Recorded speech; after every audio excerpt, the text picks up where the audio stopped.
This week on Off the Air, Jacob Kring-Schreifels.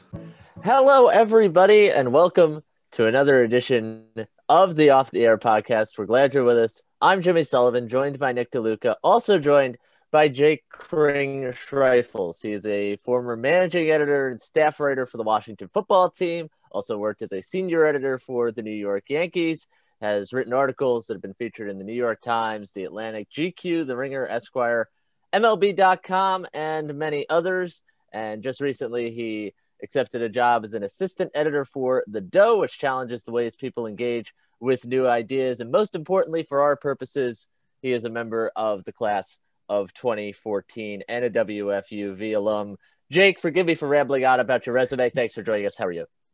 I'm great. I haven't really heard that all together since I started this new position. So it's a nice little intro for me. I appreciate it.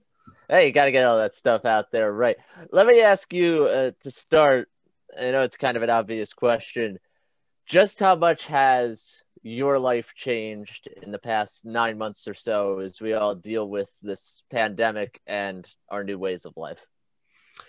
Yeah, gosh. I mean, so many ways. You think about everything that's happened in New York City, where I've been located. That was a very scary time, as you guys know, and New York was kind of at the epicenter. But just from a career perspective and work perspective, it is drastically different. I was starting January, February, traveling to Yankee Stadium every day. It is my office. And we were planning for a new season, had some editors go to spring training, getting the yearbook ready to go. And then all of a sudden, in fact, we even had a meeting at Yankee Stadium. All the employees, I think a doctor came and explained, look, I think this is going to be okay. We're going to be able to get fans in the stands. It's not as bad outdoors. It's not like that.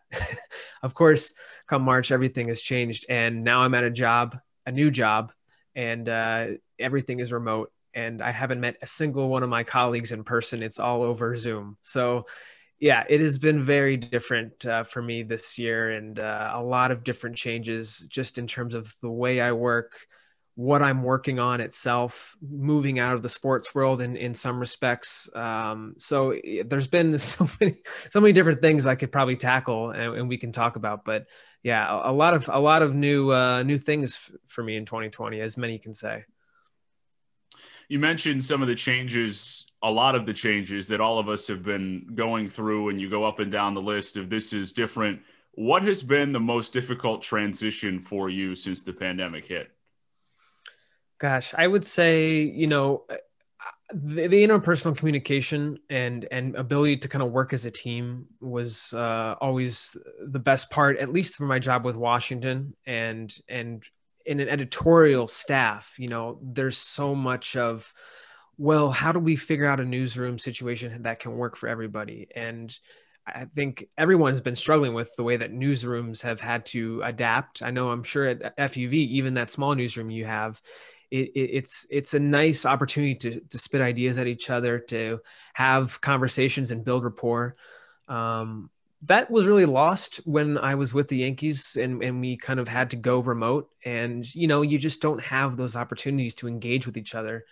And then the fact that you have a job now where I'm doing everything remotely.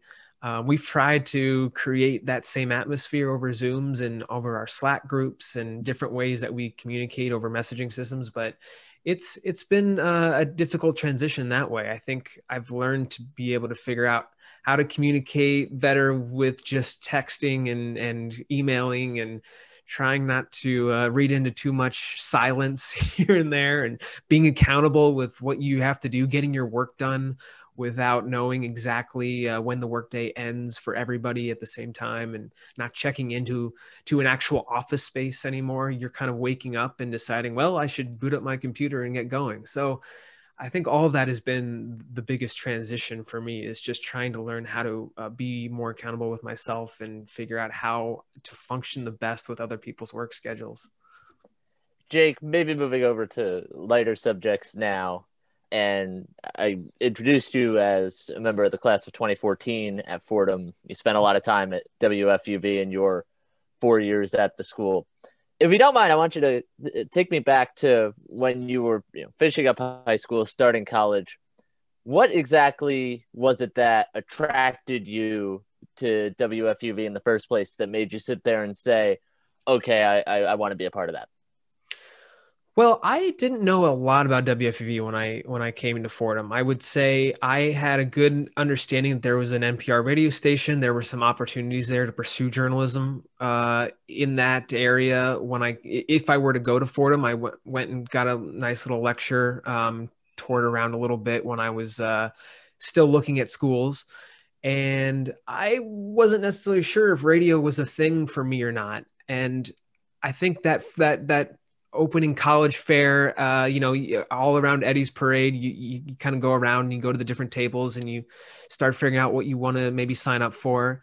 I knew journalism was an area that I was interested in for sure. So I signed up for the RAM, but I had heard a lot of good things about the radio station being an opportunity to get a lot of reporting opportunities, to get on the air. And I thought, well, why don't I try this? So it seems like a legit professional place. And so, immediately, you meet Bob Aarons, who was then executive producer, and all of a sudden you start to realize, okay, I think this is the right decision so again, to kind of answer, I didn't really have a ton of expectations in terms of what FUV's legacy was, what its real opportunity was for me, until I started kind of just talking with some friends. I saw a couple guys that were interested in sports and in radio, and it just made sense. Why don't we try to do this together? It was a good collaboration of.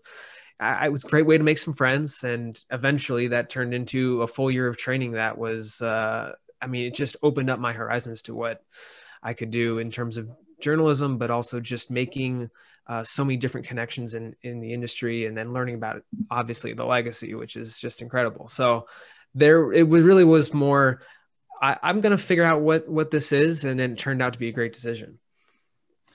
So you make that decision and you get into your time at WFUV and all of the things that entails, whether it be covering professional sports teams or just going into a Fordham game, whatever that might be, basketball, football. Was there a moment, whether it is covering a game, doing one-on-one, being on the air, where you sat back and said, this is something that I want to do?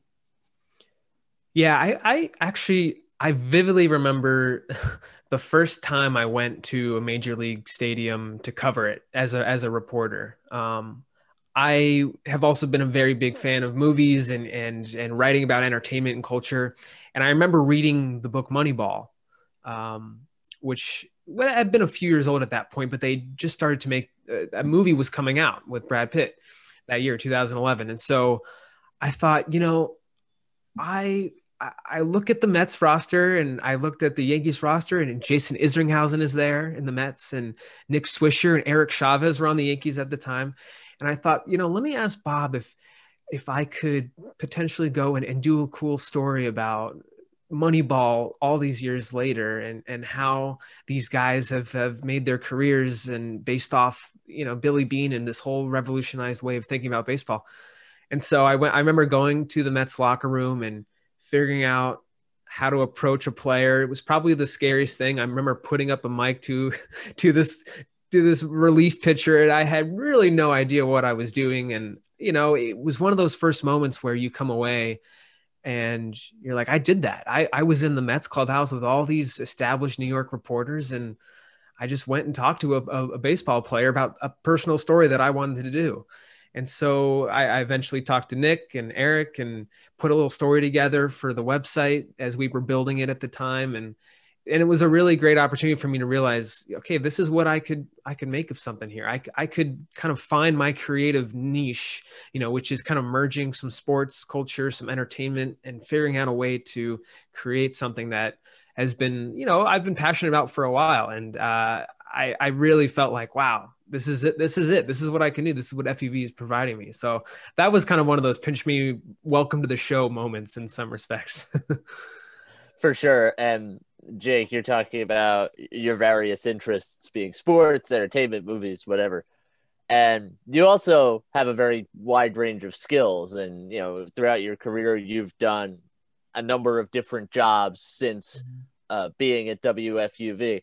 I'm curious, with all the different things you can do at FUV, how did the versatility you might have learned in your time at FUV help you as you went out into the workforce, did a bunch of different jobs, held a bunch of different roles, and did them all well?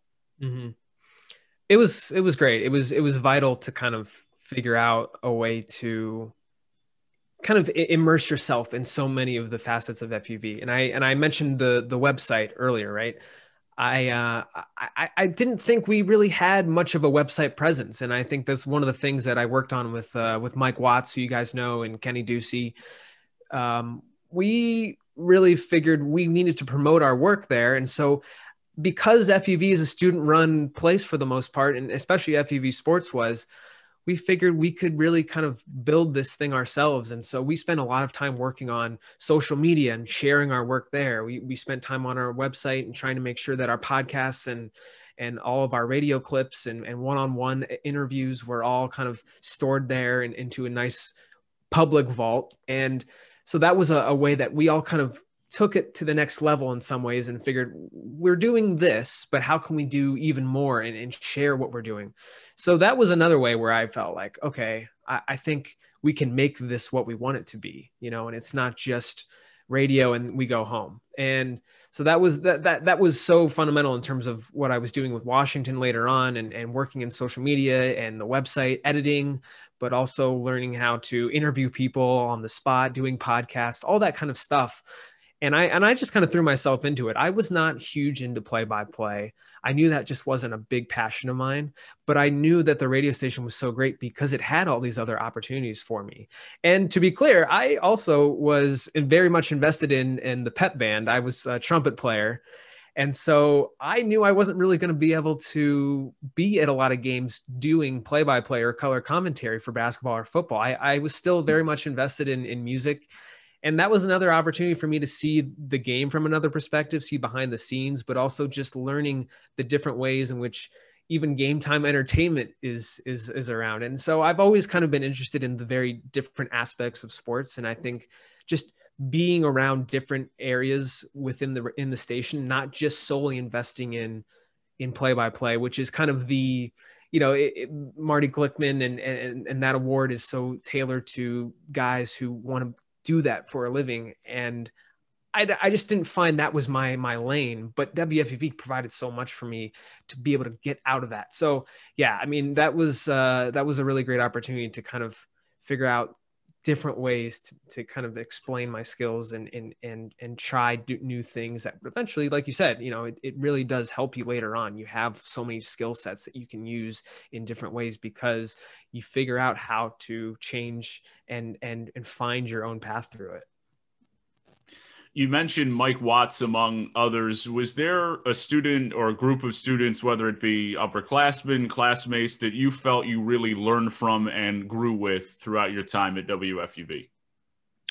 Yeah, I think there were always upperclassmen that I think originally you're almost starstruck by them when you're freshmen. You think, oh my gosh, how do I get there? I remember when I was a freshman seeing a guy named Chris Quagliata and Ben Allen. They were the sports managers at the time, and they seemed so polished and so smart. And we were doing sportscasts, and they were teaching us all the little facets of Audio Vault. And it was something to kind of realize, like, okay, these guys were us 4 years ago. Like, we can figure this out. And you start to learn who they are. I remember just even getting a little bit more comfortable with one-on-one. My first one-on-one was with a guy named Ricky Sobrano, a couple years older than me.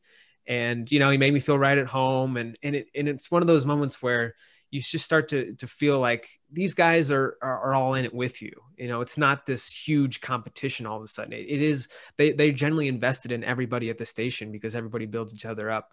But, it was great for me too. I think I developed a lot of friendships there, a lot of bonds with, like you mentioned, Mike Watts, Kenny Ducey, Eric Malo, DJ Sixsmith, Chris Venezia, Mac Rosenberg, Julian Atienza, Nolan Silbernagle. I got to make sure I say all these names for them, but I mean, all these guys, they were great because they all had, and like I mentioned earlier, they all had different areas of expertise and passions.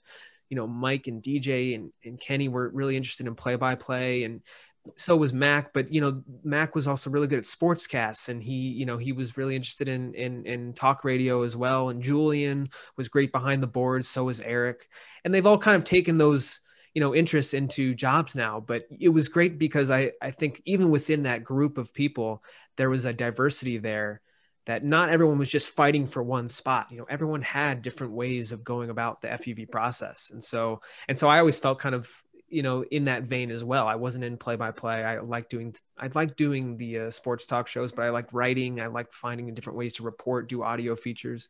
So there was a good group in that sense, but also just in terms of a variety of interests there that I think really helped me, because it didn't make it feel like it was just this one competitive place.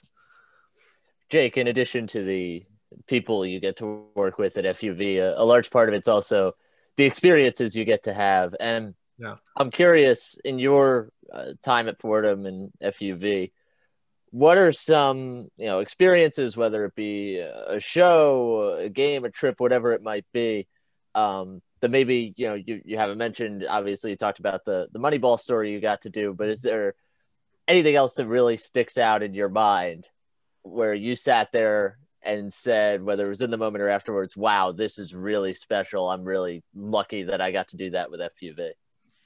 Yeah, I always say for me, the most special and probably the greatest event that I've still gotten to cover sports-wise was the US Open tennis championship. And I got to do that 2 years in a row. And I think I still probably took it a little bit for granted, just the access that we got there. I could not tell you, I was not a huge tennis fan, but I followed it pretty regularly, and I wanted to get involved with it. I wanted to try new sports. I think over the summer you always get that sheet to fill out, and at least for us, we would always kind of have, well, do you want to go to the US Open? Do you want to try tennis? And what things are you interested in the covering in the upcoming year? So I tried the US Open because I was really interested in, it's in Queens. I'd never been. I felt like this was such a big New York tournament.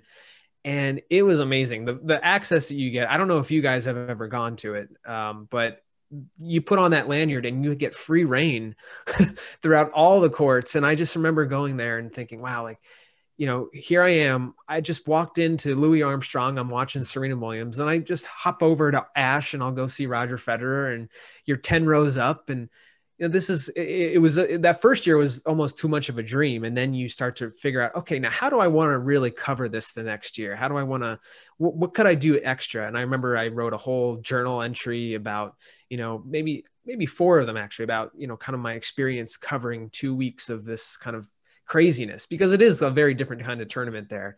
It's very much a lively crowd, and it's not like the kind of the staid and quiet Wimbledon feel. And so I really I loved being able to interact with so many different international media members, just seeing all the players and being able to ask questions right up front in the press conferences. That was just it was such a whirlwind when you go to an event like that, and there's just so much happening all around you. And so that was definitely one of the highlights from my time there, just 2 years in a row, being able to do this, and being able to just like tell your friends, yeah, sorry guys, tonight I'm going to see the Federer Nadal match. I don't enjoy your Friday night, but it's just a great opportunity. So that definitely ranks up there for me in terms of professional sports experiences with FUV. When you were going through your introduction to WFUV, you are not the first to bring up the name Bob Aarons on this podcast. That is it's something that we get a lot here, and talking about the influence and why not, because Bob is such a huge figure here at WFUV. What were your initial impressions of him, and how did he sort of shape your time at Fordham? Initial impressions, I was a little nervous around him at first. This is somebody that was kind of an institution at WFUV for a while, and he expected a lot. I think that the standard that he had for so many of us was at a level that we hadn't really experienced before as especially as freshmen. You know, this was a professional radio station. I think he made it very clear, this is not college radio. And that kind of is the cliche that you hear at a lot of other places. It's just like playing music and goofing around and not really having a sense of the listener. And I think with all the responsibilities that, you know, you guys have and we all had, covering Fordham sports, covering all the professional teams, making it such a priority, I think he knew and took that responsibility very heavily. And so, you know, that was the challenge. But, you know, Bob, once you got to know him and chip away and start to develop a relationship, it became such a warm person to you and so helpful in so many different ways.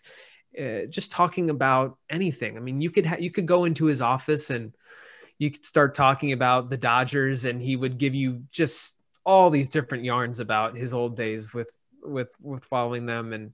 And he had all his photos around his office. I mean, his office was very cluttered, but everyone you could point to, every painting or picture or whatever, you could go and there'd be a different story he could talk to you about if you weren't careful. Sometimes you'd go in there, you have a class in 15 minutes, you could get wrapped up into a story and be late.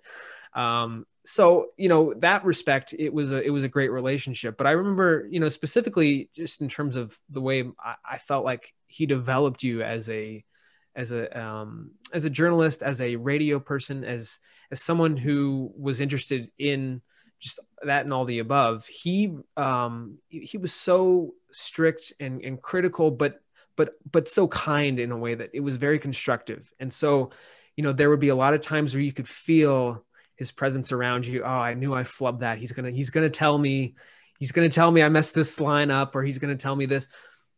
But he wouldn't overdo it. He wouldn't get in your face. He'd just say, you know what you did, right? And, you know, he would give you ways to correct it.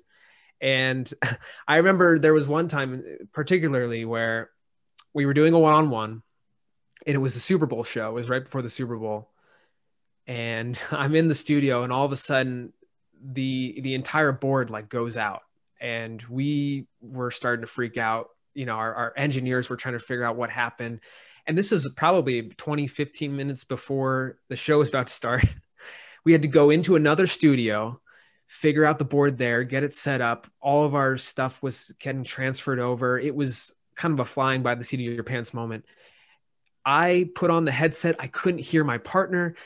We have the intro song come in. I was very, you know, as someone who prepares and it was really ready for this show, all of a sudden I was thrown into the deep end.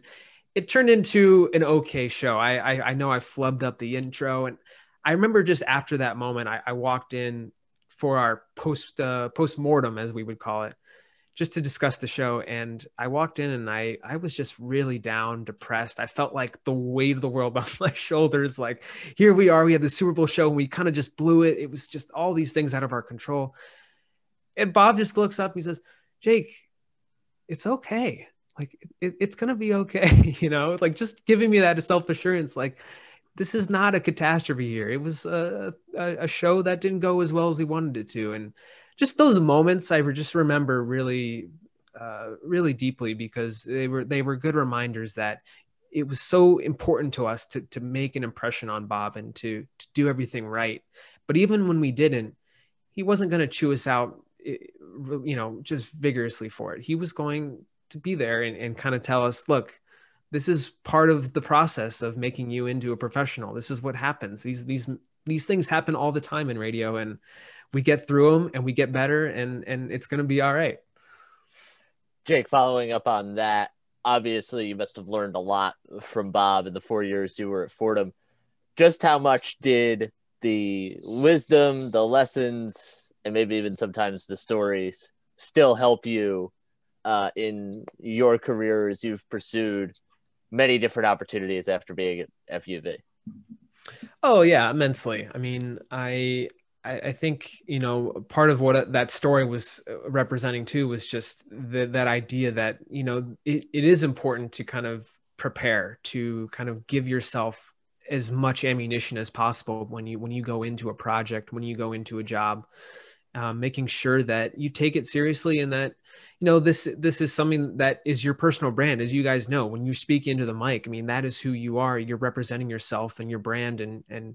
And so he wanted the best for us. He wanted us to not sound like, idiots out there. He wanted us to make sure that we represent ourselves to the best. And, that obviously applies to so many different things in your life, but, just that kindness and compassion that he had, and that ability to just gently, figure out ways in which he could help make us better. I think there was a lot of times where we get down on ourselves, or we don't know exactly the right way to go, or maybe we don't hear ourselves in the right way, inflect a little bit more, all those little things that you start to be aware of. And, just doing podcasts over the years and doing different kinds of journalistic endeavors, even reporting and asking questions. I think that was such a big thing. I always remember those workshops we have and learning from other people that Bob would bring in about, how to ask the right kinds of questions. All those things are so vital to the way that I've kind of gone about, different journalistic aspects of my career. So there's just a lot of different ways. It's hard to pinpoint, certain things, but I think you kind of know it when you feel it. And I think that has just always continued. I mean, I still keep in touch with Bob, and we still try to get together with him. Some of the guys always get dinner with him every once in a while. And it's just always good to have his voice there and kind of, remembering the good days we had with him, but also he's still out there and trying to help other young reporters and play-by-play broadcasters. And it's been really cool to see that he's still invested in all of these young kids. Jake, from a broader perspective, how much did the experiences that you got at WFUV covering games in a professional setting prepare you for what came next in your career? That definitely helped a lot. I mean, like I mentioned, that first baseball clubhouse experience, you get your reps in there, and you get the shakes out, as it were. And by the time I started going into the Washington football locker room, I mean, I had done this plenty of times. And I think that's the best part about WFUV was just, you get all those core experiences that most people don't get until they graduate. So yeah, for me, I mean, it was really, really helpful to have so much of that banked experience, and, just the interactions and the things you learn watching other reporters too. I think that's another thing that people don't talk about enough. It's not just about asking questions and going up to a player. It's also observing, just the kind of the customs and the way that other sports reporters in that locker room interact with each other, the decorum that you're kind of supposed to have, and the way that you approach PR people about interview requests, and all those kinds of little inner facets that I think probably don't get talked about when people start talking about their jobs and having beat opportunities. So that in itself, just learning the Yankees clubhouse and the way that functioned, and watching other people report and sticking mics in between arms and learning all the angles there and strengthening your forearm in that way too.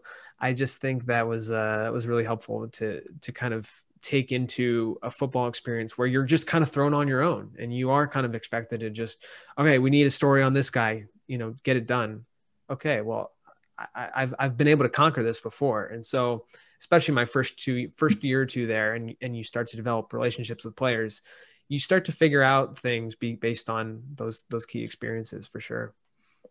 Jake, this might be a bit of a cliche question, but I'll probably go ahead and ask it anyway. If you could go back to your freshman year when you were starting at Fordham, you're trying to figure out exactly what you wanted to do. Mm-hmm. If you could go back and tell 18 or 19-year-old self one thing at the time, a piece of advice, just anything, what would it be?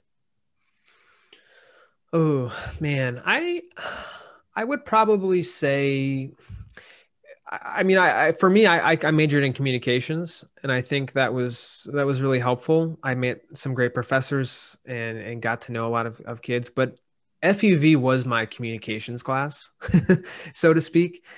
And so I think if you knew, I knew that I wanted to do journalism and sports and entertainment and kind of get in that lane. And I knew that FUV was going to probably provide that for me for 4 years. So as both a work experience, but also as a place to just gain more knowledge about the industry. So I think for me going back, I would probably say, you don't have to major in communications. Let's maybe major in some history. Let's major in maybe even just English or something that would challenge me a little bit differently or give me a little bit more diversity. I think Fordham is great because it is that liberal arts college and there is so much. And I tried to expand that as I went on. I did minor in theology and Spanish and I got more of those perspectives. But I think even still, just having more experiences with other kinds of kids and students there and teachers and Jesuits even, I think just really trying to expand your knowledge base and in a way that wasn't necessarily what FUV provided, because that really was the communications class. So I think overall, I probably would have said, just keep expanding, because all of that stuff really does help later on. And I know it probably isn't always in the moment, not during your 3-hour show when you're talking about why the Jets won a game the other week. That your theology doesn't probably come into that conversation, but it probably will impact you later down the road. You do have more experiences communicating with different people and learning different ways to interact with people that you might not normally. So just all those attributes, I think, will probably be helpful for me.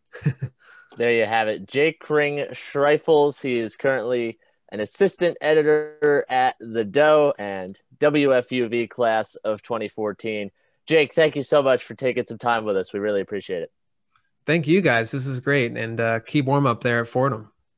Will do.